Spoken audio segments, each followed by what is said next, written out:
దైవాశీర్వాదమును దేవుడు మెండుగా మీకు ఎల్లరికను అనుగ్రహించునుగాక. బోలో యేసు మహారాజుకు దేవునికి మహిమ కలుగునుగాక.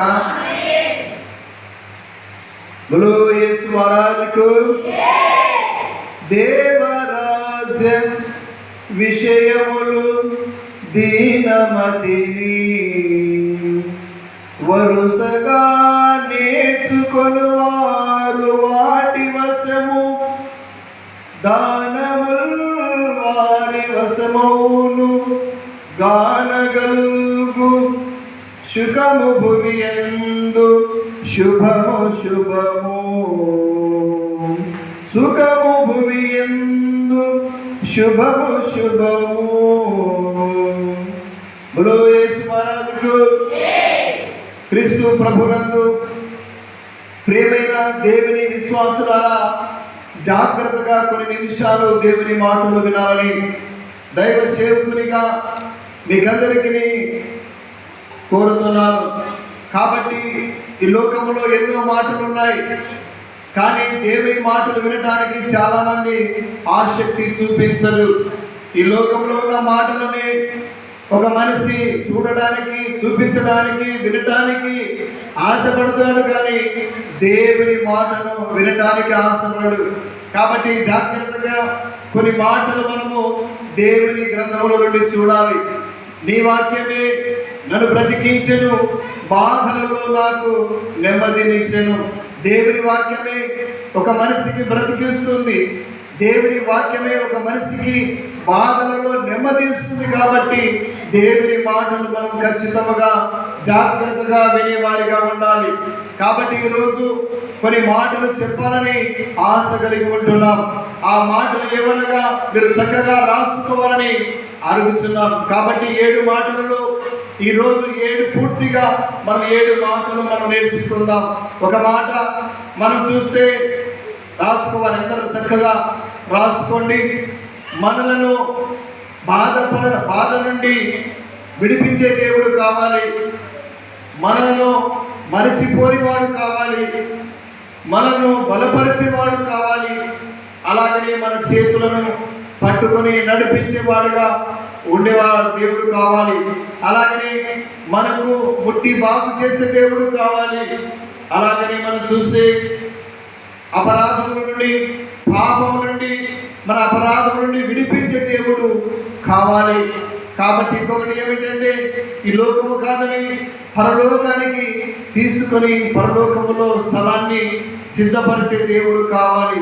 మొదటిగా మనం చూస్తే యెషయా గ్రంథము 49వ అధ్యాయము చదవాలి. యెషయా గ్రంథము 49వ అధ్యాయము 14వ వచనం నుండి 15వ వచనం వరకు చదువుకుందాం. 14, 15 వచనాల వరకు. అయితే సియోను యెహోవా నన్ను విడిచిపెట్టి ఉన్నాడు, ప్రభువు నన్ను మరిచి ఉన్నాడని అనుకొనుచున్నది. బోలో యేసు మహారాజుకు. చాలా మంది అనుకునే విశేషం ఏమిటంటే, ఇక్కడ దేవుడు అంటున్నాడు, ఏమని అంటున్నాడు? యెహోవా నన్ను విడిచిపెట్టాడు అనుకుంటారు. చూడండి, చాలా జాగ్రత్తగా మనము ఆలోచన చేసి వచనాన్ని బట్టి దేవుడు ఏమంటున్నాడు? ఇదిగో యెహోవా నన్ను విడిచిపెట్టి ఉన్నాడు. చాలా మంది దేవుడు బాగు చేస్తే, దేవుడు పట్టుకుంటే పట్టుకున్నాడు అనుకుంటారు. కానీ ఇక్కడ చాలా మంది ఒకవేళ దేవుడు విడిచిపెట్టాడు అనుకుంటాడు. ఆ మనిషి శ్రమ వచ్చినప్పుడు, ఆ మనిషికి బాధ వచ్చినప్పుడు ఆ మనిషి అనుకునేది ఏమిటంటే, దేవుడు నన్ను విడిచిపెట్టాడు. ఇంకొకటి మనం చూస్తే ఏమి చేశారంట?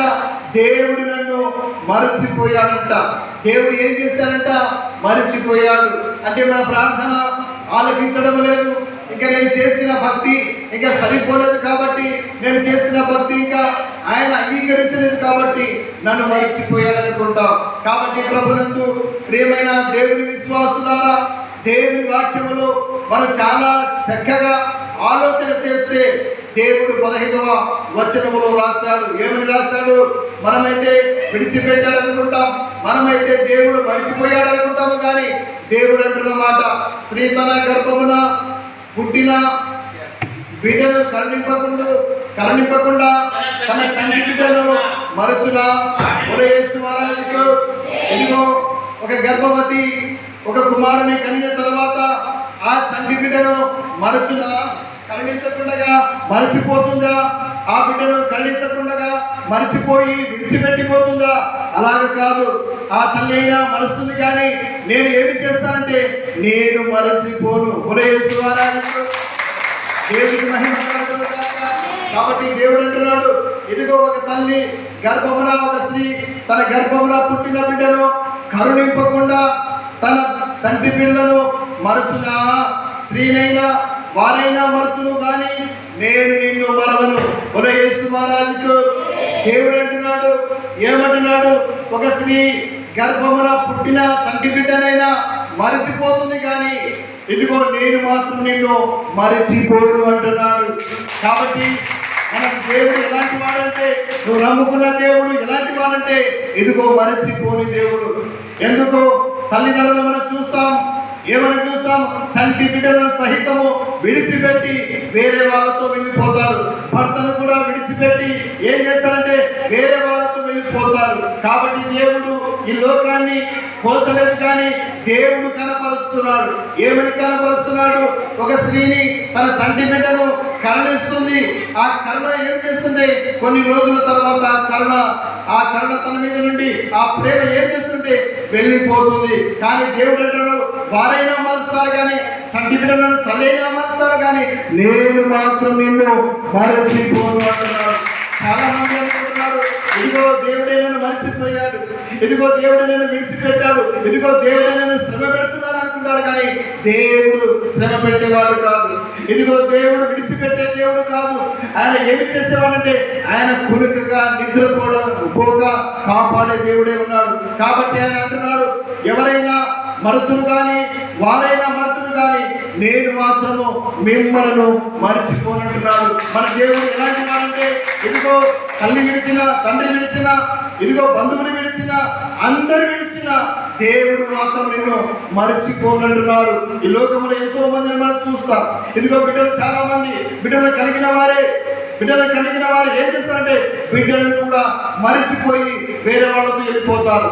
అలాగనే తల్లిదండ్రులు కూడా ఏం చేస్తారంటే బిడ్డలను చిన్నప్పుడే విడిచిపెట్టి ఎక్కడనో దూరముగా పోయి బ్రతుకుతారు. కాబట్టి ఇదిగో మనం చూస్తాం, ఏమని చూస్తాం అయితే కీర్తనల గ్రంథంలో దావీదు ఒక మాట అంటున్నాడు. కీర్తనల గ్రంథము 27వ అధ్యాయము 10వ వచనాన్ని ఒకసారి చదువుకుందాం. కీర్తనల గ్రంథము 27వ అధ్యాయము 10వ వచనాన్ని చదువుకుందాం. నా తల్లిదండ్రులు నన్ను విడిచినను, ఇదిగో దావీదు అంటున్నాడు, దేవా నా తల్లిదండ్రులు నన్ను విడిచినను అంటున్నాడు. విడిచినను, ఇదిగో యెహోవా నన్ను చేరదీసును. ఎవరు చేరదీశారంట? తల్లిదండ్రులే. ఏమి చేశారంటే మర్చిపోయారు, విడిచిపెట్టిపోయారు. కానీ అక్కడ అంటున్నాడు దావీదు, ఏమంటున్నాడంటే యెహోవా నన్ను చేరదీసెను. దేవుడే అందరు మర్చిపోయినను, తల్లిదండ్రులు మర్చిపోయినను, అందరు మర్చిపోయినను ఏం చేస్తున్నాడంట? యెహోవా నన్ను చేరదీయును. కాబట్టి దావీదు అంటున్న మాట ఏమిటంటే దేవుడే నన్ను చేరదీస్తారు. కాబట్టి ఆయన అందరితో వెలివేయబడ్డాడు, అందరితో ఏమి చేయబడ్డాడంటే దూషింపబడ్డాడు. కానీ దేవుడే తనకి చేరదీసి ఉన్నతమైన స్థానంలోనికి దేవుడే తనకు తీసుకొని వెళ్ళిపోయాడు. కాబట్టి యేసు మహారాజుకు కాబట్టి మనం ఏం చేయాలంటే, ఇదిగో ఈ లోకాన్ని మనం చూస్తున్నాం. లోకంలో ఉన్నవాడి కంటే ఇదిగో మనలో ఉన్నవాడు గొప్పవాడు. కాబట్టి దేవుడు మనల్ని ఎప్పుడు మరచిపోడని గుర్తు పెట్టుకోవాలి. ఎప్పుడు ఈ మాటను ఏమి చేయాలంటే మరచిపోకుండా జ్ఞాపకం చేసుకోవాలి. మాటికి జ్ఞాపకం చేసుకోవాలి. దేవా తల్లిదండ్రులు మరిచినను, బిడ్డలు మరిచినను, బంధువులు మరిచినను, దేవా నువ్వు మాత్రం నన్ను ఏమి చేయాలంటే మరచిపోకుండా నన్ను చేరదీసే దేవుడు అంటున్నాడు. దేవుడికి మహిమ కలుగును గాక. రెండవది మనం చూస్తే అదే నిర్గమకాండము 3వ అధ్యాయము 7వ వచనాన్ని చదువుకుందాం. మన బాధలలో మన బాధలను చూసేవాడు, చేరదీసేవాడు, బాగు చేసేవాడు, ఆ బాధ నుండి విడిపించే దేవుడు కావాలి. కాబట్టి అదే నిర్గమాకాండము 3వ అధ్యాయము 7వ వచనాన్ని చదువుకుందాం. మరియు యెహోవా ఇట్లా నేను ఐగుప్తులోనున్న నా ప్రజల బాధను నిశ్చయముగా చూచి తిని. యేసు మహారాజుతో దేవుడే స్వయముగా అంటున్నాడు. ఏమని అంటున్నాడంటే, ఇదిగో మరియు యెహోవా ఇట్లా అంటున్నాడు. దేవుడే స్వయముగా మనతో మాట్లాడుతున్నాడు. ఏమని మాట్లాడుతున్నాడు? నేను ఐగుప్తులోనున్న నా ప్రజల బాధను నిశ్చయముగా చూచి తిని. అమ్మా, ఈరోజు కలిగిన బాధను ఇదిగో నా తల్లిదండ్రులే చూడడం లేదు, నా బంధువులే చూడడం లేదు, నన్ను పట్టించుకోవడం లేదు అనుకుంటున్నామేమో. కానీ దేవుడు ఏం చేస్తున్నాడంటే మన బాధను నిశ్చయముగా చూస్తూ ఉన్నాడు. దేవుడికి మహిమ కలుగుగాక. కాబట్టి నువ్వు అనుకుంటున్నావు నా భర్త నన్ను పట్టించుకోవడం లేదు, నువ్వు అనుకుంటున్నావు నా బిడ్డ నన్ను పట్టించుకోవడం లేదు, నువ్వు అనుకుంటున్నావు నా బంధువులే నన్ను చేరదీసి నన్ను పలికరించడం లేదు అనుకుంటున్నావు. కానీ దేవుడు అంటున్నాడు, నిశ్చయముగా నీ బాధ ఎలాంటిదో నేను చూస్తూ ఉన్నాను. ఎక్కడ ఉంటుంది బాధ?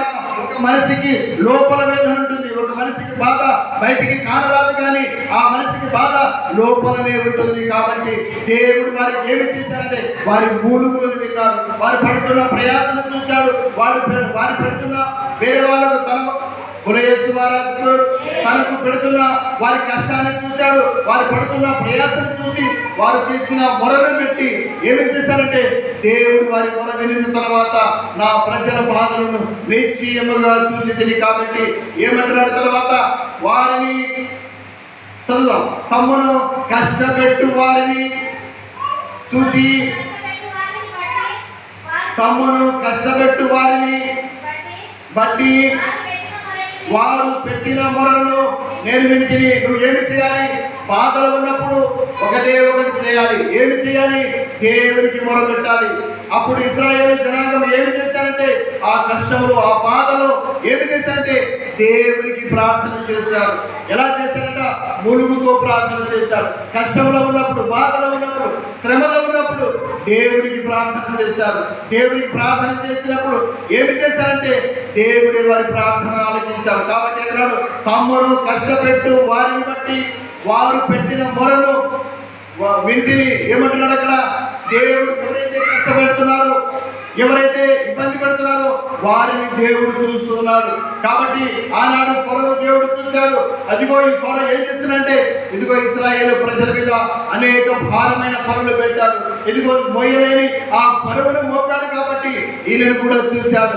ఎంత కష్టం పెడుతున్నాడు, ఎంత ఇబ్బంది పెడుతున్నాడు, ఎంత నష్టాన్ని ఈయన కలగజేస్తున్నాడంటే అంత ఇబ్బంది పెడుతున్నాడని ఫరోను చూశాడు. తమ్మును కష్టపెట్టు వారిని చూశాడు.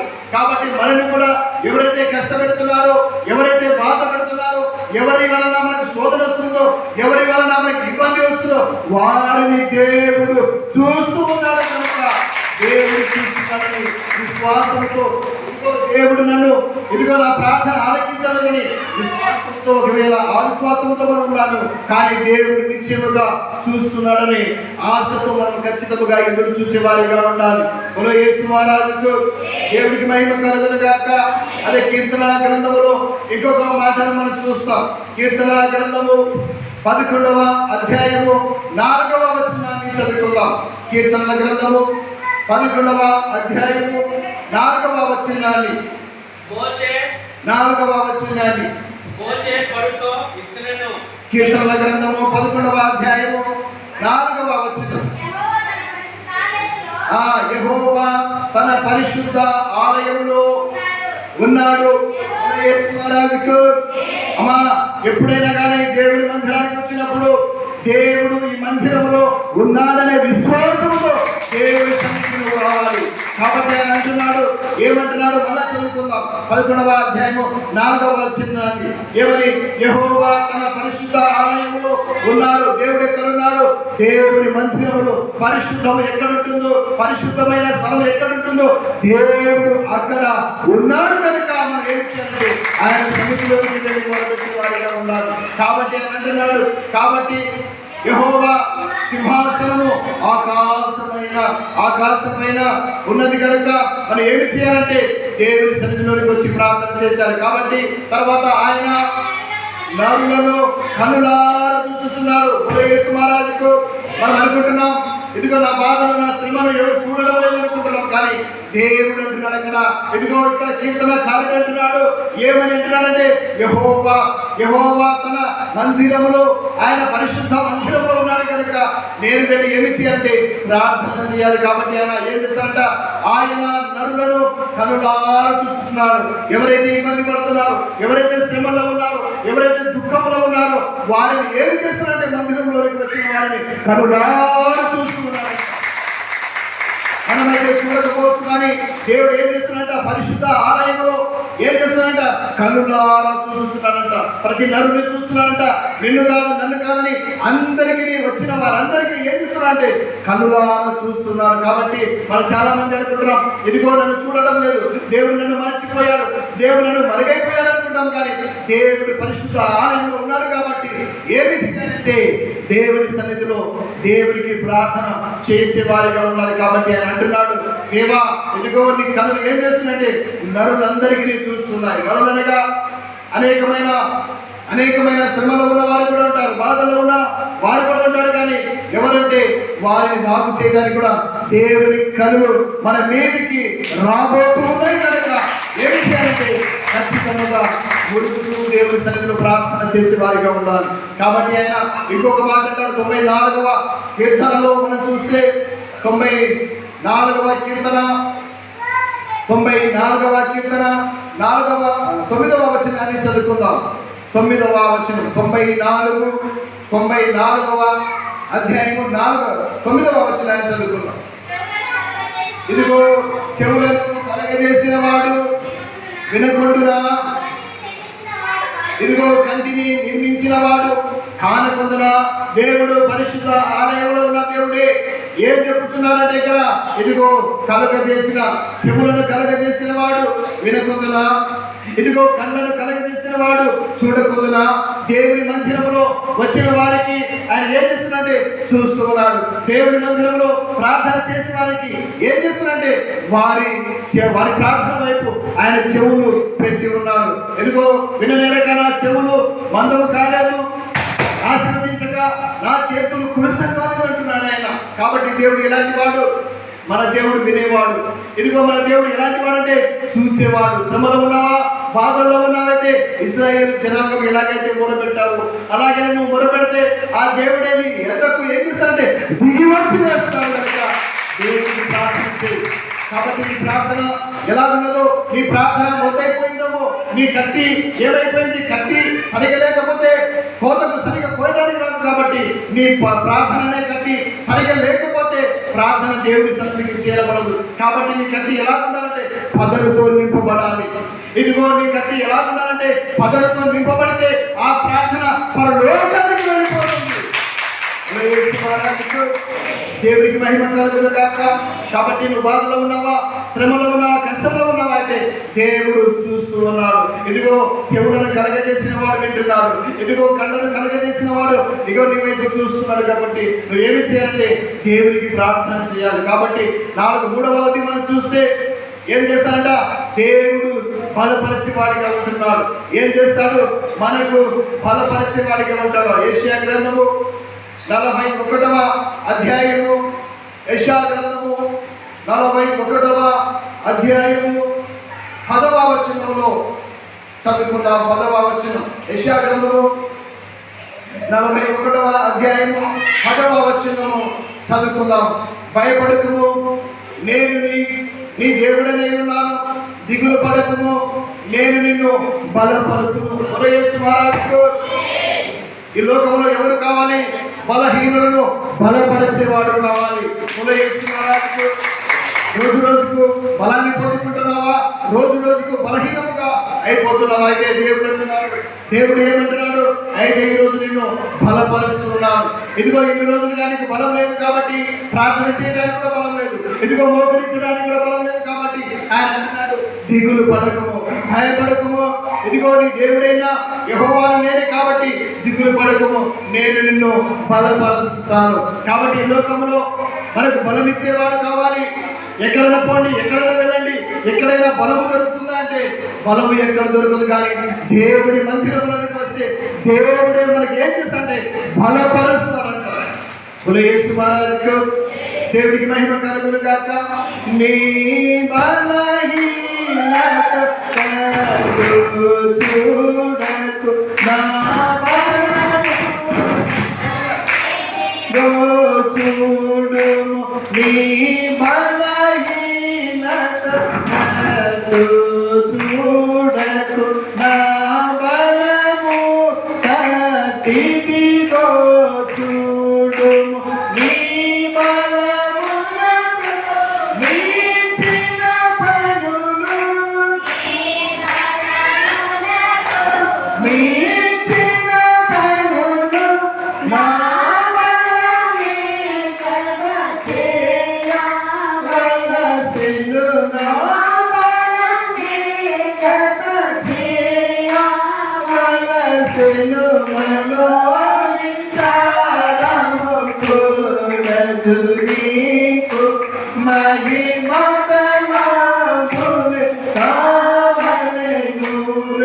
నీకు దేవుడు ఎలాంటి వాడంటే బలహీనులను సహితము బలపరిచేవాడు. కాబట్టి ఎప్పుడైనా కానీ ఒక మనిషి ఎవరి తట్టు చూడాలి అంటే మనిషికి బలం ఉండదు, కానీ దేవుని తట్టు చూస్తే ఇదిగో మన బలము తట్టు కాదు, కానీ దేవుని బలము తట్టు చూస్తే మన బలము కన్నా దేవునికి ఏం చేస్తుంటే దేవుని బలమిచ్చి దేవుడు మనకి బలపరుస్తాడు.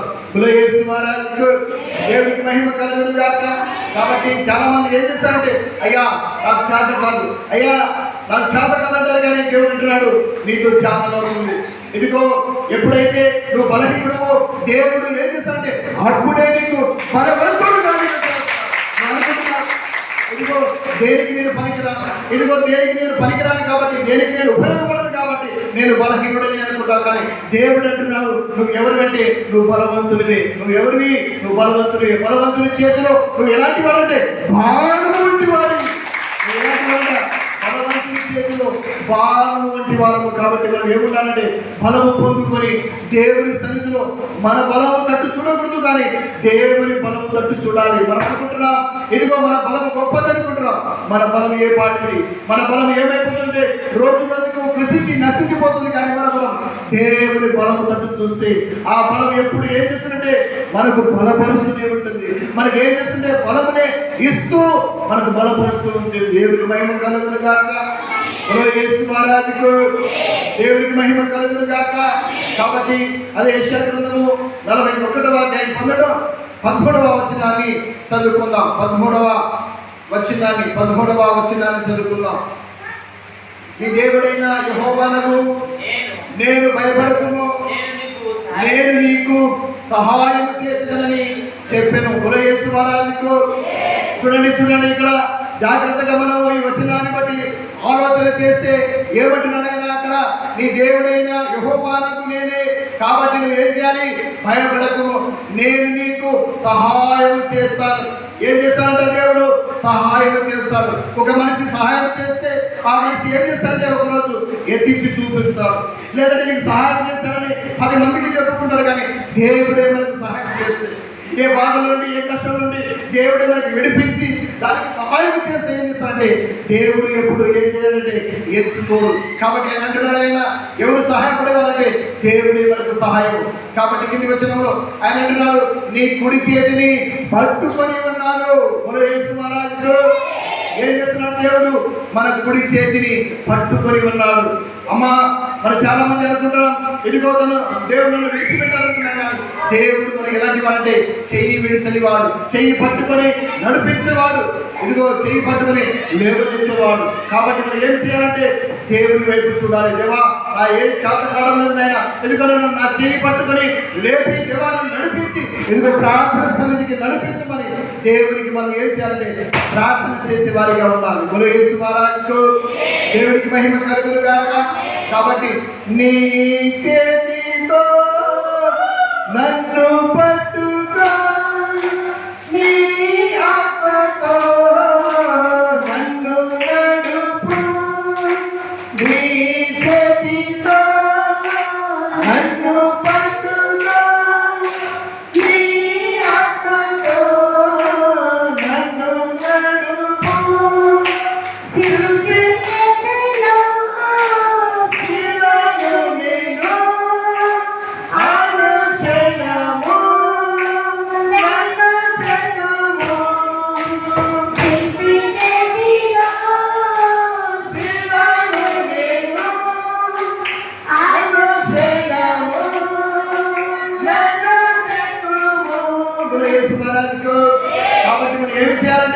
దేవుని చేతిలో మన చేతిలో పెట్టేవారిగా ఉండాలి. దేవా ఇదిగో నా చేతి పట్టుకొని ఏం చేయాలంటే నడిపించమని ప్రార్థన చేయాలి. కాబట్టి ఆయన అంటున్నాడు, ఇదిగో ఏమంటున్నాడు ఆయన, నీ కుడి చేతిని పట్టుకొనిచున్నాను. కాబట్టి మన చేతులు ఎవరికి ఇవ్వాలంటే దేవునికి మన చేతులు అప్పగించాలి. ఇదిగో పేతులు మునిగిపోతున్నాడు, ఇదిగో దేవాలయం చచ్చిపోతున్నాను, మునిగిపోతున్నాను, ఇదిగో నేను నశించిపోతున్నాను, ఇదిగో నా చెయ్యి పట్టుకోమని ఏం చేశారంటే పేతులు దేవుడికి చేయి అందించారు. కాబట్టి దేవుడు తన చేతులను పట్టుకొని ఏం చేశారంటే ఆ నీళ్ళ పైన నడిపించాడు. కాబట్టి మన దేవుడు ఎలాంటి వాడంటే చేయి పట్టుకొని నడిపించేవాడిగా ఉంటున్నాడు. కాబట్టి మన చేతులు దేవుని చేతులు మనం ఏం చేయాలంటే మన చేతులు పెట్టేవారిగా ఉండాలి. కాబట్టి అంటున్నాను, ఇదిగో శిల్పి చేతిలో శిలను మనము.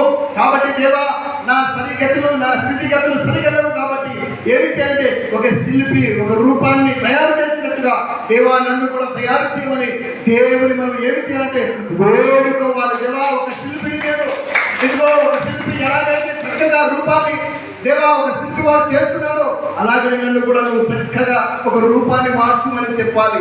ఏమని చేయాలి, ఇదిగో తన స్వరూపమందు ఏమి చేయబడాలంటే మార్చబడాలి. దేవా నీ స్వరూపంలోకి నన్ను తీసుకొని రమ్మని ఏమి చేయాలంటే దేవుడికి ప్రార్థన చేయాలి. దేవా నువ్వు నా చెయ్యి పట్టుకుంటే ఇదిగో నీ రూపాన్ని నన్ను మార్చుతావు ఆయన, కాబట్టి నా రూపాన్ని నీ లోనికి తీసుకుని వెళ్ళమని దేవుడికి ప్రార్థన చేసే వారిగా ఉండాలి. బులో యేసు మహారాజుకు. కాబట్టి నేను అంటున్నాను, ఈ లోకంలో ఎవరికి మనం చేతులు పట్టిస్తున్నాం. యవనస్తులు చాలా మంది ఏం చేస్తారంటే యవనస్తులకు చేతులు పట్టిస్తారు. లేదంటే ఒక స్త్రీ ఏం చేస్తారంటే పురుషుని చేతులు పట్టిస్తారు. ఒక పురుషుడు ఏం చేస్తారంటే ఇంకొక స్త్రీ చేతులు పట్టుకుంటారు. కానీ మన చేతులు ఎవరికి పట్టాలంటే దేవుడికి మన చేతులు పట్టించాలి. ఎప్పుడైతే దేవుడికి మన చేతులు పట్టిస్తామో ఆ దేవుడు ఏం చేస్తారంటే గమ్యాన్ని చేరుస్తారు. ఒకవేళ మన చేతులు ఎవరికైనా అప్పగిస్తే, ఎవరికైనా చేతులు పెడితే మన చేతులు వారు ఏం చేస్తారంటే మధ్యలోనే విడిచిపెట్టిపోతారు. ఇదిగో లోకాన్ని వాడుకుంటారు, లోకంలో ఉన్నారు, మన జీవితాన్ని వాడుకుంటారు, మన కుటుంబాన్ని నాశనం చేస్తారు. అంతవరకు ఏం చేస్తారంటే మన చెయ్యిని విడవకుండా పట్టుకుంటారు. అంత నాశనం అయిపోయిన తర్వాత, బలాన్ని తగ్గిపోయిన తర్వాత ఆ రోజు ఏం చేస్తారంటే విడిచిపెట్టి వెళ్ళిపోతారు. కాబట్టి చాలా జాగ్రత్తగా మన చేతులు ఏమి చేయాలంటే దేవుడి చేతులు మన చేతులు పెట్టేవారిగా ఉండాలి. యేసు మహారాజుకు దేవుడికి మహిమ కలుగును గాక. కాబట్టి ఐదవది మనం చూస్తే మత్తయి రాసిన సువార్త 8వ అధ్యాయము 1వ వచనాన్ని చదువుకుందాం. మత్తయి రాసిన సువార్త 8వ అధ్యాయము 1వ వచనాన్ని చదువుకుందాం. 1వ వచనం, ఆయన కొండ మీద నుండి దిగి వచ్చినప్పుడు బహు జన సమూహము ఆయనను వెంబడించెను. యేసు మహారాజుకు. ఇక్కడ మనం చూస్తున్నాం, ఆ యేసుక్రీస్తు ప్రభువారే ఆ 3 రోజులు ప్రసంగము కొండ మీద చేశారు. ఆ కొండ మీద ప్రసంగము చేసిన తర్వాత ఏం చేస్తున్నారంటే యేసుక్రీస్తు ప్రభు కొండ దిగి కిందికి వస్తున్నాడు. ఆ కొండ దిగి కిందికి వస్తున్నప్పుడు అక్కడ ఒక కుష్ఠరోగి కనబడుతున్నాడు. ఆ కుష్ఠరోగి ఏం చేస్తున్నాడంటే ఇదిగో కుష్ఠరోగి వచ్చి ఆయనకు మొక్కి, ప్రభువా నీకు ఇష్టమైతే నన్ను శుద్ధిగా చేయగలవనను. యేసు మహారాజుకు. యేసుక్రీస్తు ప్రభు దగ్గరికి వచ్చిన తర్వాత ఆ కుష్ఠరోగి ఏమంటున్నాడంటే దేవా అని ప్రార్థన చేస్తున్నాడు. ఒక మనిషి దేవుని చెంతకు వచ్చినప్పుడు, దేవుని దగ్గరికి వెళ్ళినప్పుడు ఏమి చేయాలంటే సాగిలపడి దేవునికి నమస్కారం చేయాలి. కాబట్టి ఆయన ఏం చేస్తున్నాడంటే అక్కడ, కాబట్టి కుష్ఠరోగి వచ్చి ఆయనకు మొక్కి, చాలా మంది ఏం చేస్తాం, మనము వచ్చిన వెంటనే దేవుడికి ప్రార్థన చేసుకుంటూ కూర్చుంటామేమో. కాబట్టి ఆయన అంటున్నాడు, వచ్చిన వెంటనే యేసుక్రీస్తు ప్రభు ఆయన ఎదురు రాగానే ఏం చేస్తున్నాడు కృష్ణుడికి ఆయనకు కూర్చున్నాడు. కాబట్టి మొక్కి, ప్రభువా నీకు ఇష్టమైతే నన్ను శుద్ధునిగా చేయగలవని, ఆయన శుద్ధునిగా చేయగలవనేను. కాబట్టి ఆయన అంటున్నాడు, దేవాని చిత్తమైతే నన్ను బాగు చేయమంటున్నాడు. కాబట్టి నేను అంటున్నాను, ఈ మందిరంలో వచ్చిన మనమే ఏమి చేయాలంటే దేవాని చిత్తమైతే నన్ను బాగు చేయమని ప్రార్థన చేయాలి. ఆ కుష్ఠరోగి ఏం చేస్తున్నాడు, యేసు ప్రభు దగ్గరికి వచ్చి దేవా నీ చిత్తమైతే అంటున్నాడు, దేవా నీకు ఇష్టమైతే అంటున్నాడు, నీకు ఇష్టమైతే నన్ను శుద్ధునిగా చేయగలవనెను. అంటే చేయగలవు అంటే దేవా నువ్వు సమస్తము నీకు సాధ్యము కాబట్టి ఈ కార్యాన్ని కూడా నువ్వు చేస్తావు. ఇదిగో కుంటి వారినే నువ్వు ఏమి చేస్తావంటే కాండించావు. ఇదిగో గుడ్డి వారిని నువ్వు చూపునిచ్చావు. ఇదిగో పక్షవాయుతో ఎన్నో సంవత్సరాల నుండి పడి ఉన్న వారిని నువ్వు బాగు చేస్తావు. ఇదిగో 12 సంవత్సరాలతో రక్తస్రావంతో బాధపడుతున్న ఆ స్త్రీని కూడా నువ్వు బాగు చేస్తావు. దేవా, ఈ లోకం నీ గొప్పది కాదు కాబట్టి దేవానికి ఇష్టమైతే నన్ను శుద్ధినిగా చేయగలవని దేవునికి ఆయన మొక్కుకున్నాడు. కాబట్టి నీవు మొక్కుబడి ఎలా ఉంది? నీ ఇష్టానుసారంగా ఉందా? అయితే నీ ఇష్టానుసారం కాదు, దేవుని ఇష్టానుసారంగా మనం మొక్కుబడి ఉండాలి. దేవునికి ఇష్టమైన ప్రార్థన మన ప్రార్థనగా ఉండాలి. కాబట్టి ఆయన అంటున్నాడు, ఇదిగో కుష్ఠరోగి వచ్చిన తర్వాత నీకు ఇష్టమైతే అంటున్నాడు, నీ చిత్తమైతే అంటున్నాడు, నీకు ఇష్టమైతే నన్ను శుద్ధినిగా చేయగలమని ఆయనకు చెప్పినప్పుడు ఆయన అంటున్నాడు, అందుకు చెయ్యి చాపి వారిని ముట్టి నాకు ఇష్టమే. యేసు మహారాజుకు దేవునికి ఇష్టం లేని వారు ఎవరు? ఈ లోకంలో ఉన్నవారు అందరూ ఇష్టమే.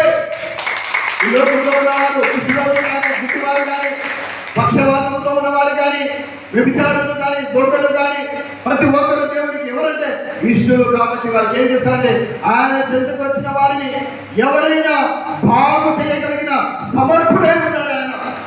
యేసు మహారాజుకు దేవునికి మహిమ కలుగును గాక. కాబట్టి ఆయన అంటున్నాడు, దేవాన్ని చిత్తమైతే నాకు ముట్టి బాగు చేయమని చెప్పినప్పుడు ఆయన చెయ్యి చాపి నాకు ఇష్టమే అంటున్నాడు. కాబట్టి మనం కూడా ఏమి చేయాలంటే దేవునికి ఇష్టకరమైన మనిషిగా మనం ఉండాలి. ఎందుకు? ఆయన ఏం చేశారంటే దేవుని మాటలు విన్నాడు.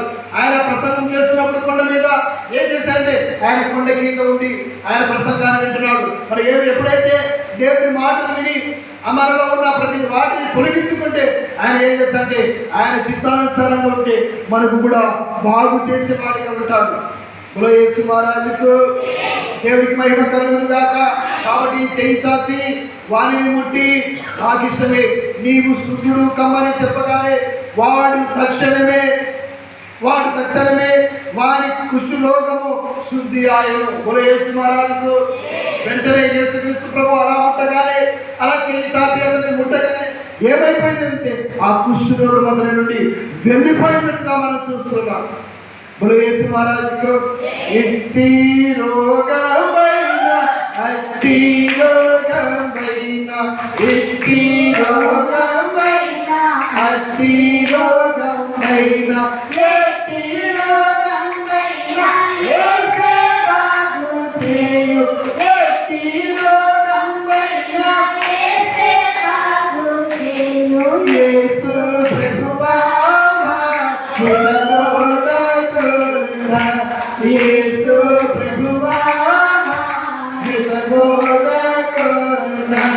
యేసు మహారాజుకు అతిరోగమైన యేసే బాగు చేస్తాడు కానీ మానవుడు ఎవరు చేయరు. కాబట్టి ఇలాంటి వారు ఎంతో మంది లోకంలో ఉంటారు. కుష్ఠరోగంతో ఉన్నారు, పక్షవాయువుతో ఉన్నారు, 12 సంవత్సరాల నుండి రక్తస్రావంతో ఉన్నారు. ఎంతో మంది డాక్టర్ దగ్గర వెళ్ళారు కానీ వారికి ఎంత మాత్రం ప్రయోజనం కాదు. కాబట్టి యేసు దగ్గర రాగా యేసు బాగు చేసినట్టుగా మనం చూస్తున్నాం. కాబట్టి దేవుడే బాగు చేయాలంటే ఏమి చేయాలంటే, దేవా నీ చిత్తమైతే నేను బాగు చేయను, ఇదిగో నీ సాక్షిగా నేను ఉంటాను నాయన, ఇదిగో నా బ్రతుకును నేను మార్చుకొని ఇదిగో నీ బిడ్డగా నేను ఉంటాను నాయన అని దేవునికి మనం చెయ్యి అప్పగిస్తే దేవుడు బాగు చేసేవాడుగా ఉంటున్నాడు. యేసు మహారాజుకు దేవునికి మహిమ కలుగును గాక. కాబట్టి మన అపరాధములను మన మీద మోపని వాడు కావాలి. ఒక మనిషి మీద అపరాధం మోపితే ఆ మనిషి శిక్షకు గురవుతాడు. కాబట్టి ఏమి కావాలంటే మన మీద అపరాధం మోపని దేవుడు కావాలి. యేసు మహారాజుకు అదే కొరింథీయులకు రాసిన 2వ పత్రిక 5వ అధ్యాయము 2వ కొరింథీయులకు రాసిన పత్రిక 5వ అధ్యాయము 19వ వచనాన్ని చదువుకుందాం. 19వ వచనం యేసు మహారాజుకు అదేమనగా దేవుడు వారి అపరాధములను వారి మీద మోపగా యేసు మహారాజుకు దేవునికి మహిమ కలుగును గాక.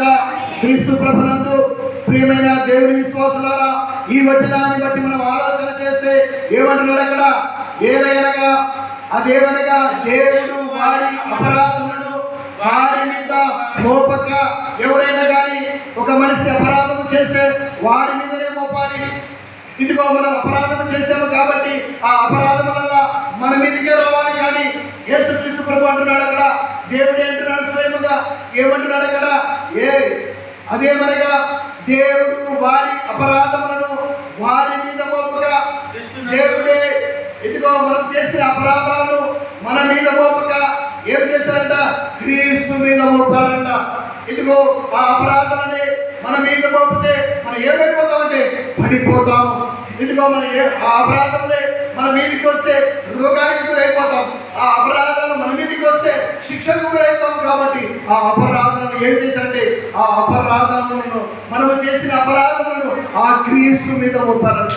కాబట్టి ఆ భారమే మొదలని, ఆ భారమే ఏం చేస్తామంటే, ఆ పాప భారమే, ఆ రోగ భారమే, ఆ వ్యాధి భారమే నువ్వు పోయినవని ఏమి చేశారంటే ఆ క్రీస్తు యేసు క్రీస్తు ప్రభు మీద నీ నా భారములు మోపారంట, నీ నా అపరాధములు మోపారంట. కాబట్టి నువ్వు ఏం చేస్తున్నావు, నీ పాప భారాలు, నీ వ్యాధి భారాలు, నీ శిక్ష భారాలు నువ్వే మోసుకుంటున్నావు. కాబట్టి నువ్వేం చేస్తున్నావు అంటే, కాబట్టి ఒకసారి ఆలోచన చేయి, దేవా ఇదిగో పాపం అనే భారం నేను మోస్తున్నాను, ఇదిగో వ్యభిచారం అనే భారం నేను మోస్తున్నాను, ఇదిగో సిగరెట్ బీడీ అనే భారం నేను మోస్తున్నానని ఒకవేళ నువ్వు భారం మోస్తున్నాను, ఒకసారి ఏం చేస్తావంటే నరకానికి వెళ్ళిపోతావు. కాబట్టి ఏం చేస్తున్నాడు ఆయన, ఇదిగో నువ్వు నరకానికి వెళ్ళిపోకూడదు. ఇదిగో ఆయన నువ్వు నరకానికి వెళ్ళిపోతే ఆయనకు ఎంతో బాధ. కాబట్టి ఏం చేస్తాడంటే దేవుడే నీ అపరాధములను యేసుక్రీస్తు ప్రభు వారిగా మోపాడు. యేసు మహారాజుకు శిక్ష భారమెల్ల మోసి శిక్ష వించి వేసి, శిక్ష భారమెల్ల మోసి శిక్ష వించి వేసి, రక్షకానా వందనాలు.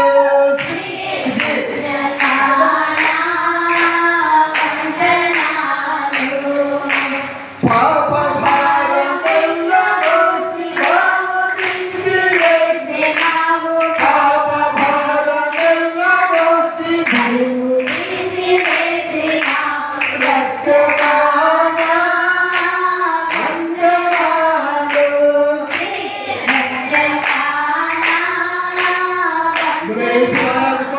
పాప భారమే, వ్యాధి భారమే, శిక్ష భారమే ఆ శిలువలో ఏమి చేశాడంటే నీ నా పాప భారములంతా ఆ శిలువలో మోస్తాడు. కాబట్టి మనం ఏం చేస్తున్నాం ఈరోజు, అన్ని విడిచిపెట్టి ఇదిగో దేవా ఆ పాప భారమే, వ్యాధి భారమే నా మీద ఉంటే నేను ఒకవేళ నేను నశించిపోతాను ఆయన, ఇదిగో నేను శిక్షకు గురైపోతాను ఆయన. కాబట్టి నా భారం అంతా ఆ శిలువలో మీరు ఆ కలవరి కొండలో దించి వేశారు ఆయన. దయ్యము పట్టినవా దయ్యమును తరిమినావు, పట్టినవా దయ్యమును తరిమినావు, రక్షకానా వందనాలు. శ్రీ రక్షక ఎన్ని భారాలు, దయ్యపు భారం అంట, రోగము భారం అంట, కష్ట భారం అంట, పాప భారం అంట, వ్యాధి భారం అంట, వ్యసన భారం అంట, కోప భారం అంట. ఏం చేశాడంటే ఆ శిలువలో ఆయన తీర్చివేశాడు. ఆ శిలువలో ఏమి చేశాడంటే ఆయన మీద మోసుకొని యెరూషలేము ప్రాంతం నుండి ఆ కలవరి కొండ వరకు ఆయన మోసుకుంటూ తీసుకొని వెళ్ళి ఇదిగో ఆ కలవరి కొండలో తీర్చివేశాడు. కాబట్టి ఆయన ఒకవేళ నీ నా పాప భారం వలె మన మీద మోపి ఉంటే మనం ఏమైపోతామంటే చితికిల పడిపోతాం. ఇదిగో మనం లేవలేము, ఇంకా ఆ రోగం నుండి ఆ బాధ నుండి మనం లేవలేము. కాబట్టి ఆయన ఏం చేశాడంటే రోగములతో సహితమైన దించి వేశాడు యేసు మహారాజుకు. కాబట్టి ఒక భక్తుడు అన్నాడు, పాప భారం అనేది ఒక బిందె కాదు, ఒక పాప భారం ఒకటి ఏదో ఒక కొడవ, ఒక కుండ కాదు, ఒక పాప భారము ఒక ఏదో ఒక బాటిల్ కాదు, వాటర్ బాటిల్ కాదు. ఇదిగో పాప భారం ఏదో మనకు మోసినంత సిమెంట్ అయితే ఆయన కాదు, కానీ సిమెంట్ అంత బరువు కాదు. కానీ అది ఎంత బరువో తెలుసా, ఆ పాప భారము ఎంత బరువో తెలుసా. ఒక భక్తుడు అన్నాడు, ఏమన్నాడే, చేతిలో ఇసుక పట్టుకోండి, ఇసుక బరువు అన్నాడు. ఒకవేళ ఇసుక బరువు ఉంటే ఆయన అంటున్నాడు, చేతిలో ఇసుక పట్టుకుంటే ఇసుక బరువు అన్నాడు, ఇసుక పట్టుకుంటే ఇటుక బరువు అన్నాడు, ఇటుక కంటే ఏమనంటే రాయి బరువు అన్నాడు, రాయి బరువు అంటే బండ బరువు, బండ కంటే ఏమంట బండ కంటే కొండ బరువు, ఆ కొండ కంటే పర్వతము బరువు, ఆ పర్వతము కంటే ఏం బరువు తెలుసా, పాపం అనే భారము బరువు. కాబట్టి ఎంత భారమో ఒక మనిషి భారము మోస్తున్నాడు. పాపము ఎలాంటిదంటే కనబడడం లేదు, కానీ ఆ భారము చిన్న భారము కాదని, ఒక సిమెంట్ బస్తా కాదని, ఏదో ఒక బియ్యం బస్తా కాదని. ఏమంటున్నాడు అక్కడ? పర్వతము ఎంత గొప్పదో, ఇదిగో కొండ కంటే పర్వతము ఎంత గొప్పదో. కాబట్టి అంత పెద్ద భారము నీ మీద మోపితే ఆ భారం కింద నేను నలిగిపోతామని ఏం చేశాడంటే యేసుక్రీస్తు ప్రభు భారాన్ని, ఇదిగో లోక పాప భారములంతా ఏం చేస్తాడంటే తన భుజము పైన ఎత్తుతున్నాడంట. అదే యెషయా గ్రంథంలో మనం చూస్తాం. యెషయా గ్రంథము 9వ అధ్యాయము 6వ వచనాన్ని ఒక మాట చదువుకుందాం. యెషయా గ్రంథము 9వ అధ్యాయము 6వ వచనాన్ని చదువుకుందాం. యెషయా గ్రంథము 9వ అధ్యాయము 6వ వచనం. ఏలయనగా మనకు శిశువు పుట్టెను, మనకు కుమారుడు అనుగ్రహించబడను, ఆయన భుజముల మీద రాజ్య భారం ఉన్నది. అమ్మా, కుటుంబ భారమే మనం మోయలేము. ఏదైనా సమస్య వస్తే ఆ భారాన్ని మనం మోయలేము. ఇదిగో నేను చచ్చిపోతున్నాను అనుకుంటాము, కానీ దేవుడు అంటున్నాడు అక్కడ. ఏమంటున్నాడంటే ఇదిగో ఈ లోక పాపములంతా, ఇదిగో ఈ లోకములో ఉన్న రాజ్య భారములంతా మోయడానికి ఏం చేస్తాడంటే యేసుక్రీస్తు చిన్ని బాలునిగా ఈ లోకానికి యేసుక్రీస్తు ప్రభు చిన్ని బాలునిగా వచ్చిన తర్వాత ఏం చేస్తాడంటే రాజ్య భారము ఆయన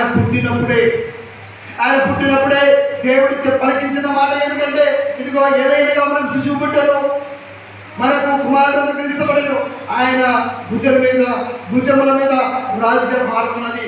ఈ లోక రాజ్య భారములు, ఇదిగో నీ భారము నేను భరించలేను, నా భారము నువ్వు భరించలేవు, కానీ దేవుడు అంటున్నాడు. ఏమంటున్నాడంటే వినాలి, యేసు మహారాజుకు దేవుడికి మహిమ కలుగును గాక. ఏమంటున్నాడు? రాజ్య భారం ఆయన మీద మోసుకున్నాడు. ఈ లోకంలో ఎంతమంది ప్రజలు ఉన్నారు. ఇదిగో పుట్టిన వారు కొందరైతే, చచ్చిన వారు కొందరైతే, ఇంకా పుట్టబోయే వారందరి కొరకు ఏం చేస్తారంటే యేసుక్రీస్తు ప్రభు వారు భారాన్ని మోస్తారు. కాబట్టి నువ్వు అంటున్నావు నా కుటుంబ భారం ఎక్కువైపోయింది, ఇదిగో నువ్వు అంటున్నావు నా తప్పుల భారం ఎక్కువైపోయింది, ఇదిగో నాకు వ్యాధి భారం ఎక్కువైపోయింది అంటున్నావు. కాబట్టి నేను అంటున్నాను అన్ని భారముల కంటే రాజ్య భారం మోసిన దేవుడు గొప్పవాడు. కాబట్టి ఆ దేవుడు ఎక్కడున్నాడో తెలుస్తా? ఇదిగో లోకంలో ఉన్నవాడి కంటే నీలో ఉన్నవాడు గొప్పవాడుగా. లోకంలో ఉన్నవారు ఎంతో మంది ఉన్నారు, బలవంతులు. ఆ బలవంతుల కంటే దేవుడు ఎంత గొప్పవాడో తెలుసా? మనలో ఉన్నవాడు గొప్పవాడు. మనం ఏమనుకుంటున్నాం? అబ్బా దేవుడు లేడు, అయ్యా నా రోగం పోతుంది, అయ్యా నా బాధ పోతుంది. కాదు, దేవుడు నిన్ను ముడితే దేవుని ఒక క్షణం చాలు, ఒక సెకండ్ చాలు. అలాగే నేను బాగు చేయడానికి ఒక సెకండే చాలు. ఏమంటున్నాడు? అమ్మా మార్తతో అంటున్నాడు, మార్త ఇదిగో నువ్వు నమ్మటం లేదు కాబట్టి నువ్వు ఏం చేస్తున్నావు అంటే నువ్వు నమ్మితే దేవుని మహిమను చూస్తూ అంటావు. కాబట్టి ఏం చేయాలి? దేవుని మీద మనం విశ్వాసం ఉంచాలి. ఇదిగో 12 సంవత్సరాలతో రక్తస్రావంతో బాధపడుతున్న స్త్రీ ఏం చేస్తుంటే దేవుని విశ్వాసం ఉంచింది. మనం ఏం చేయాలి? ఏం చేయాల్సిన అవసరం లేదు.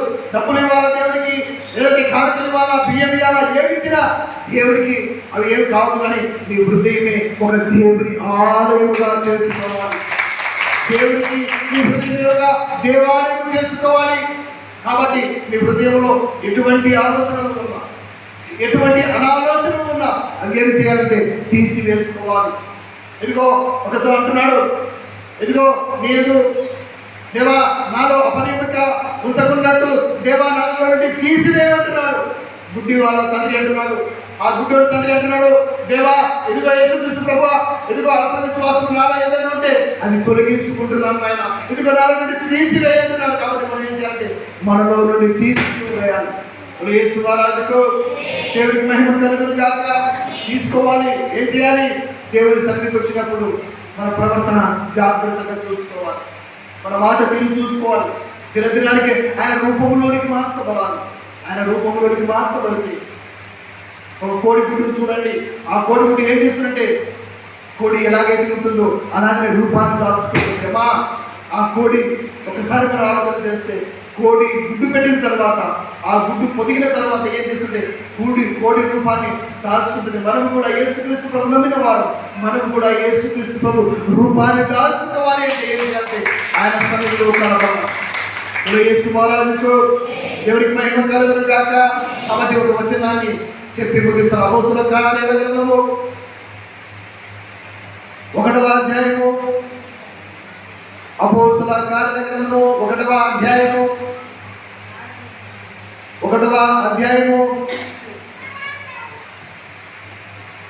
9వ వచనం నుండి కొన్ని వచనాలు చదువుకుందాం. 9వ వచనం. ఈ మాటలు చెప్పి వారు చూచుచుండగా ఆయన ఆరోహణమాయను. అప్పుడు వారి కన్నులకు కనబడకుండా ఒక మేఘము ఆయనను కొనిపోయెను. ఆయన వెళుచుండగా వారు ఆకాశం వైపు తేరి చూచుచుండిరి. యేసు మహారాజుతో ఏం చేస్తున్నారంటే యేసుక్రీస్తు ప్రభు వారితో మాట్లాడి, ఆయన యేసుక్రీస్తు ప్రభు సమాధి చేయబడి తిరిగి లేచి వారితో మాట్లాడిన తర్వాత ఆయన ఏం చేశారంటే అందరి ముందర పరలోకానికి వెళ్ళిపోయాడు. ఆరోహణమయ్య పోయాడు. ఏం చేశారంటే ఆరోహణమయ్యాను. తర్వాత మనం చూస్తాం, ఏమని చూస్తాం, అందరు చూస్తుండగానే ఒక మేఘము ఆయనను కమ్ముకుని యేసుక్రీస్తు ప్రభువును ఏం చేస్తుంటే మేఘము కమ్ముకుంది. అందరు ఏం చేస్తున్నారంటే ఆకాశం వైపు తెరిచి చూస్తున్నారు. ఇప్పటికి కూడా ఏం చేస్తారంటే అలా సూర్య నక్షత్రాలకు నమస్కారం చేస్తారు. ఇదిగో సూర్య నక్షత్రాల వైపే ఏం చేస్తారంటే అలాగే నమస్కారం చేస్తారు. కాబట్టి ఇక్కడ అంటున్నాడు, ఆయన ఏమంటున్నాడు, ఆకాశం వైపు తేరి చూచుచుండి. ఇదిగో తెల్లని వస్త్రంలో ధరించుకుని ఇద్దరు మనుషులు వారి యొక్క నిలిచి కలిగే మనుషులారా మీరెందుకు నిలిచి ఆకాశం వైపు చూస్తున్నారు? అందరూ చూస్తున్నారు ఆకాశం వైపు.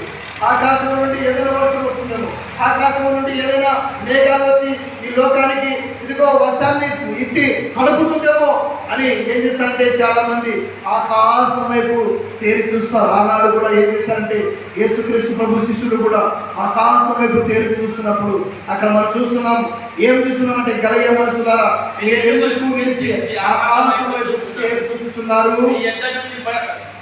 మీ యొద్ద నుండి పరలోకమునకు చేర్చుకున్న యేసే ఏ రీతిగా పరలోకమునకు వెళ్ళట మీరు చూచితురో ఆ రీతిగానే ఆయన తిరిగి వచ్చునని వారితో చెప్పిన యేసు మహారాజుకు. ఎలాగైతే యేసుక్రీస్తు ప్రభు పరలోకానికి వెళ్ళిపోయాడు, అలాగనే యేసుక్రీస్తు ప్రభు రాబోతున్నాడు. కాబట్టి మనం అందరూ ఏం చేయబడాలి? ఖచ్చితంగా సిద్ధపడి ఉండాలి. ఒక బస్సు వస్తుందంటే ఏం చేస్తాం? మనము సిద్ధపడి బ్యాగ్ పట్టుకొని సిద్ధపడి ఉంటాం. ఒకవేళ సిద్ధపడి లేకపోతే ఆ బస్సు వెళ్ళిపోయిన తర్వాత ఏం చేస్తామో అక్కడ నిలిచిపోతాం. కాబట్టి యేసుక్రీస్తు ప్రభు రాబోతున్నాడు కాబట్టి నువ్వు ఏం చేయాలంటే పెళ్లి కుమారుని కొరకు, వధువు సంఘము వరుని కొరకు ఎలాగైతే ఎదురు చూస్తూ ఉంటుందో మనము కూడా యేసుక్రీస్తు ప్రభు వారి ఎదురు చూచేవారిగా ఉండాలి. యేసు మహారాజుకు దేవుడికి మహిమ కలుగును గాక. వధువు సంఘము వరుని కొరకు, వధువు సంఘము వరుని కొరకు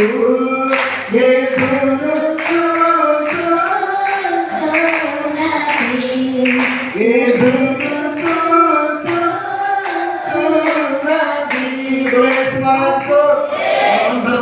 ఆయన కొరకు ఎదురు చూసేవారిగా ఉండాలి. అమ్మా నేడు రేపు దేవుడు మధ్యాహ్నాసములు రాబోతున్నాడు కనుక మనమందరం రెప్పపాటున ఎత్తపడాలి. కాబట్టి ఏం చేయాలంటే ఆయన కొరకు ఎదురు చూసేవారిగా ఉండాలి. యేసు మహారాజుకు. కాబట్టి అందరూ మోకరించి ప్రార్థన చేసుకుందాం. దయగల తండ్రి, మీకు అనేకమైన వందనములు స్తోత్రములు చెల్లిస్తున్నాం. ఇదిగో మీ బలమైన మాటలను మాకు దయచేశారు దేవా. మీకు అనేకమైన వందనములు స్తోత్రములు. ఇదిగో స్త్రీ తన గర్భమున పుట్టిన బిడ్డను చంటి బిడ్డను కూడా మరిచినను నేను నిన్ను మరవనని అంటున్నావు. అవును దేవా, నువ్వు మరిచిపోయే దేవుడు కాదు. ఇదిగో నువ్వు చూడని దేవుడు కాదు నైనా, నువ్వు చూసే దేవుడు. శ్రమల్లో, బాధల్లో, ఇరుకుల్లో, ఇబ్బందుల్లో, రోగముతో ఉన్న వారిని సహితము నైనా మీరు చూసే దేవుడు. దేవా మీకు స్తోత్రములు నైనా. ఇదిగో మా బాధను చూస్తున్నాం, మా వేదన మా కష్టాన్ని చూస్తున్నావు, ఇదిగో మా శ్రమను చూస్తూ ఉన్నావు నాయన. అందరూ బట్టి మీకు స్తోత్రాలు చెల్లిస్తున్నాం. అవునైనా ఇదిగో దేవుడు నా ప్రార్థన ఆలకించడం లేదని, దేవుడు నా వైపు చూడడం లేదని ఏదైనా నాయన నేను నిందిస్తున్నాను. దివా నన్ను క్షమించు నాయన. ఇదిగో కళ్ళను కలగజేసిన వాడు, ఇదిగో చూడకుందున చెవులను ఇదిగో కలగజేసిన వాడు వినకుందున అని అంటున్నాడు.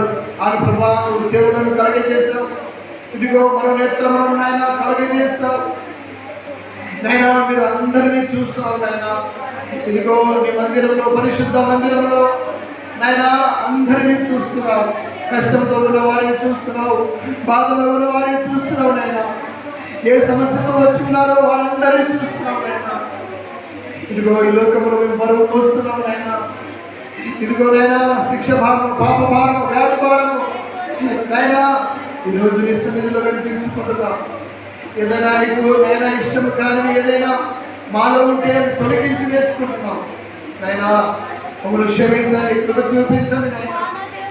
ఇదిగో చేతిలో ఇసుక పట్టుకుంటే ఇసుక బరువు, ఇసుక కంటే ఇటుక బరువు, ఇటుక కంటే రాయి బరువు, రాయి కంటే బండ బరువు, బండ కంటే నైనా కొండ బరువు అన్నావు, కొండ కంటే పర్వతము బరువు, పర్వతము కంటే పాపమనే బరువు నైనా.